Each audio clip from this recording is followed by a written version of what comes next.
Salam sejahtera pemirsa, berjumpa lagi dalam pembahasan buku Bugar Selamanya. Buku ini menyuguhkan kepada kita bahwa perubahan pola hidup akan menambah umur dalam kehidupan kita dan menambah semangat tahun-tahun kita, dan juga akan memberikan kita kekuatan harian untuk merangkul kebugaran fisik, mental, dan spiritual, dan juga akan memberikan kita motivasi, inspirasi, dan juga dorongan supaya hari demi hari kita boleh lebih dekat kepada Kristus, menyerahkan kehidupan kita kepadanya.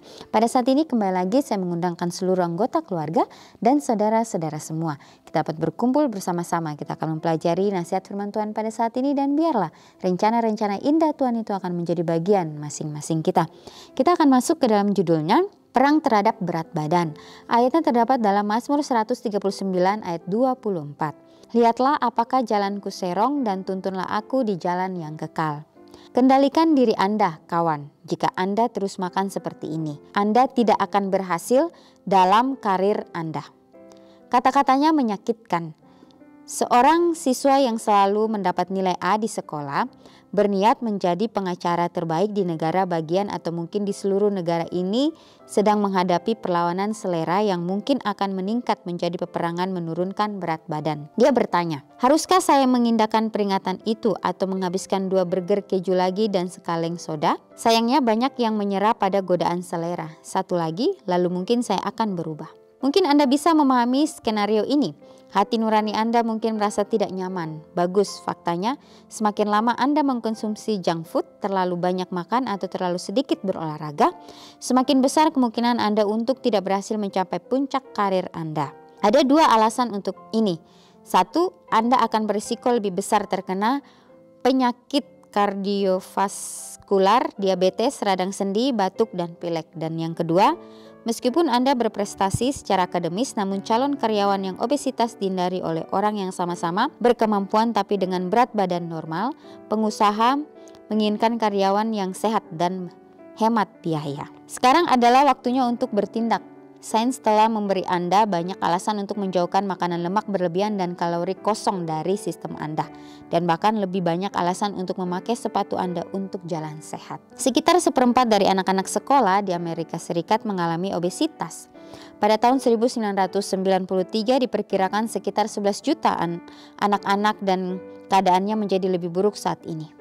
Selama masa kanak-kanak, semakin besar obesitasnya dan semakin tidak stabil berat badannya, semakin besar kemungkinan seorang anak akan menjadi orang dewasa yang obesitas. Penelitian menunjukkan bahwa anak-anak yang mengalami obesitas menghabiskan lebih banyak waktu untuk melakukan aktivitas yang nyaman. Aktivitas yang tidak membutuhkan banyak energi seperti menonton televisi, membaca, dan bermain video game dibandingkan anak-anak lain. Mereka juga sulit untuk mendapatkan teman yang mungkin membuat mereka kembali ke makanan untuk mencari kenyamanan. Kabar baiknya adalah jika Anda masih muda, dan bahkan jika Anda tidak muda sekalipun dan Anda kelebihan berat badan, Anda tidak harus tetap seperti itu. Hal ini dapat diobati. Putuskan untuk menangani masalah tersebut. Buat beberapa perubahan dalam kebiasaan makan Anda dan mulailah program olahraga yang menyenangkan. Jika Anda melakukannya, Anda akan mendapatkan manfaat jangka panjang untuk karir Anda, kehidupan sosial Anda, dan harga diri Anda. Tentukan sekarang ini untuk memenangkan pertarungan selera berikutnya. Ya, jadi kembali lagi nasihat firman Tuhan memberikan kita suatu pelajaran ya, bagaimana kita harus mempunyai pengendalian diri di dalam kehidupan kita masing-masing. Itu betapa pentingnya ya, sehingga akan menjaga ya tubuh kita supaya sehat, pikiran kita, dan semuanya. Ya, sehingga apapun yang kita lakukan, kita boleh berserah sepenuhnya kepada Tuhan. Saat Anda menghadapi godaan selera di waktu mendatang, mintalah Tuhan memberi Anda kemampuan untuk membuat pilihan yang sehat. Ya, jadi segala sesuatu yang kita ambil, biarlah kita bertanya terlebih dahulu kepada Tuhan. Ya, maka Tuhan akan memberikan kita hikmat untuk apa yang harus kita lakukan. Jangan sampai pada saat kita melakukan segala sesuatunya yang melalui selera makan kita, kalau kita tidak menjaga itu semua, maka semuanya itu akan menjadi hal yang buruk di dalam kehidupan kita masing-masing. Yang di sini dikatakan kita akan mempunyai resiko yang tinggi atau resiko yang besar terkena penyakit diabetes, radang sendi, batuk, pilek. Dan meskipun di sini juga dikatakan walaupun kita berprestasi secara akademis, namun calon karyawan yang obesitas dihindari untuk orang yang sama-sama berkemampuan tapi dengan berat badan normal, pengusaha menginginkan karyawan yang sehat dan hemat biaya. Ya kalaupun kita di luar sana dan kita bekerja, ya kita juga tidak membebankan orang lain. Ya, jangan sampai segala sesuatu yang kita ambil itu dapat mempengaruhi kehidupan kita dan mempengaruhi juga kehidupan orang lain. Ya sekaranglah waktunya untuk bertindak. Ya sains telah memberi kita banyak alasan untuk menjauhkan makanan lemak berlebihan dan kalori kosong dari sistem kita, dan bahkan lebih banyak alasan untuk memakai segala sesuatunya dengan penuh kebijakan. Ya sehingga kehidupan kita boleh menjadi berkat dimanapun kita berada. Ya kalau kita mengingat kembali perjalanan Yesus pada saat dia berada di dunia. Ya bagaimana Yesus memberi makan 5.000 orang. Ya bagaimana di situ dia menyiapkan segala sesuatunya dengan begitu baik. Ya dari makanan yang sederhana itu Yesus dapat memberikan kepada setiap orang sehingga mereka merasakan bahwa mereka sudah cukup memakan semuanya itu. Sehingga ada yang sisa. Yang sisa pun ini dikumpulkan kembali. Itulah bagaimana Tuhan kita memberikan kita secukupnya apa yang kita butuhkan, bukan apa yang kita inginkan di dalam kehidupan kita. Ya walaupun pada saat Yesus memberi makan 5.000 orang itu, ya banyak orang yang datang oleh karena mereka hanya ingin tahu saja. Banyak orang yang datang mungkin hanya sekedar tahu apa yang Yesus sampaikan. Mereka hanya ikut-ikut saja. Tetapi ada juga orang-orang yang percaya bahwa inilah Sang Juru Selamat itu yang akan memberikan kelepasan kepada mereka. Ya di dalam kehidupan kita pun seperti itu. Biarlah kita mau terus belajar, kita mau terus berserah hanya kepada Tuhan saja. Dia mau menjaga kehidupan kita untuk lebih sehat lagi hari demi hari. Dengan apa yang Tuhan sudah berikan kepada kita. Biarlah kita dapat pergunakan itu dengan sebaik-baiknya. Dikatakan biarlah kita dapat mengendalikan diri kita. Ya supaya kita boleh memang betul-betul menjaga segala sesuatunya. Untuk hanya kepujian dan kebesaran nama Tuhan saja. Jadi katakan kabar baiknya adalah jika kita masih muda dan bahkan jika kita tidak muda sekalipun dan kita kelebihan berat badan, kita tidak harus tetap seperti itu. Hal ini dapat diobati. Jadi kita harus mengambil keputusan untuk menangani masalah tersebut. Ya buat beberapa perubahan dalam kebiasaan kita. Baik itu kebiasaan makan kita dan mulai program olahraga yang menyenangkan.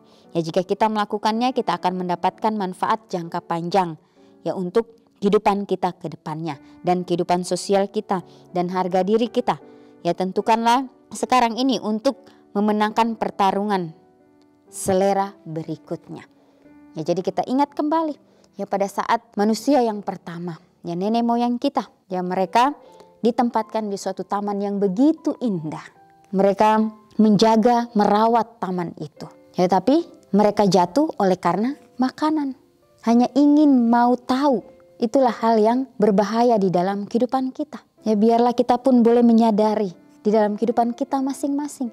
Apapun yang kita lakukan, kita meminta tuntunan Tuhan dalam kehidupan kita.